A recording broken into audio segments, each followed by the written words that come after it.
Oke bro, pada kesempatan kali ini saya akan sharing tentang cara mengganti kabel kopling pada Jupiter MX lama.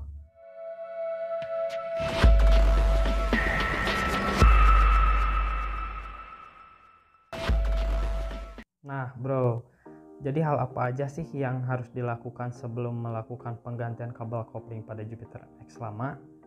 Yang pertama, kita harus melepas bagian batok.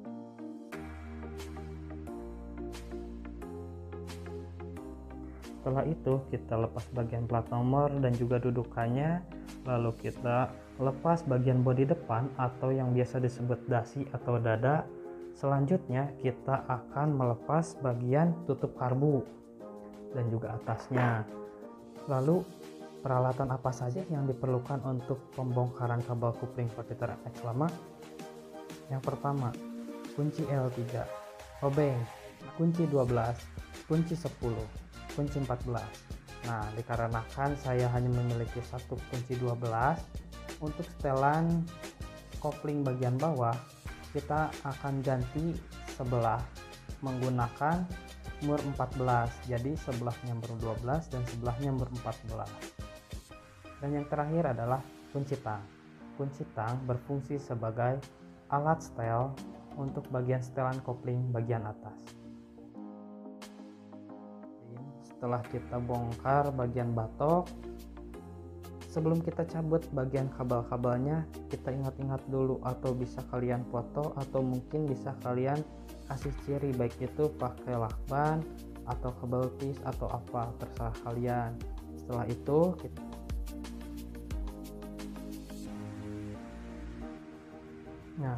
jadi setelah kita bongkar bodi motornya, kita cek dulu jalur kabel koplingnya ke sebelah mana sebelum kita ganti sama kabel kopling yang baru, agar nanti pas kita pasang kabel kopling baru tidak kejepit atau terjadi kendala apapun. Nah, jalur kabelnya yang pertama masuk ke handle kopling di bagian atas, jadi bagian stang. Kita turun di bagian leher, ini ada jepitan agar si kabel-kabel tidak keluar kemana saja. Lalu turun lagi, ada turun ke bawah kontak, ada kontak di sebelah sini, turun. Nah, kita maju lagi, ini ada di bawah coil, turun sampai akhirnya nemu di bagian blok kopling. Kita akan tarik dulu atau kita kendorkan dulu mur yang bagian dalam, kita tarik ke dalam, lalu mur yang luar kita tarik keluar. Lalu setelah dua-duanya longgar, kita tarik bagian ulirnya ke bagian luar agar nanti pas di bagian pengaitnya ini si kabel kopling dapat dilepas.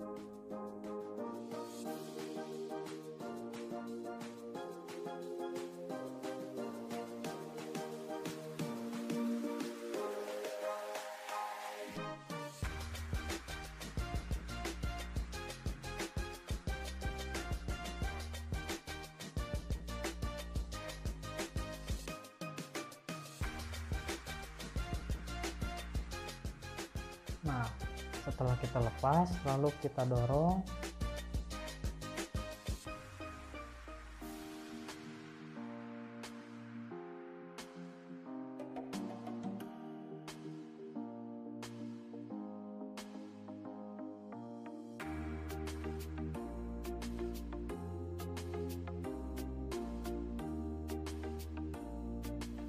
Kita akan meratakan dulu coakan ini dengan coakan yang ada pada handle.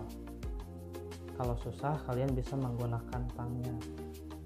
Nah, oke, ini tadi saya sudah menggunakan tang. Lalu setelah itu kita cari coakan yang kecilnya juga. Setelah coakannya rata, caranya kita tarik kabel koplingnya, lalu kita keluarkan, kita lepaskan dari handle dengan cara diturunkan ke bawah.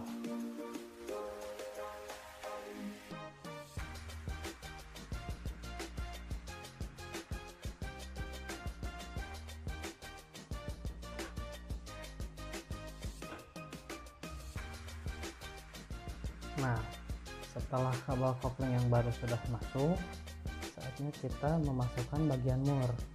Kenapa saya masukkan dulu bagian mur? Agar nanti yang ngunci kalau misalkan ketarik ke dalam. Setelah itu saya menambahkan per agar nanti tekanan pada kabel koplingnya lebih keras, biar nanti baliknya juga lebih cepat. Lalu setelah itu kita kaitkan pada pengait kabel koplingnya. Nah, sekarang kita masukkan kabel kopling ke handle.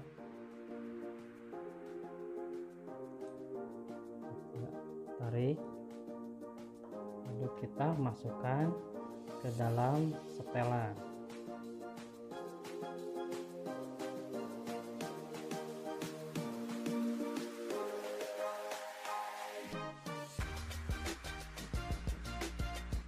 Setelah kita pasang, kita putar dulu.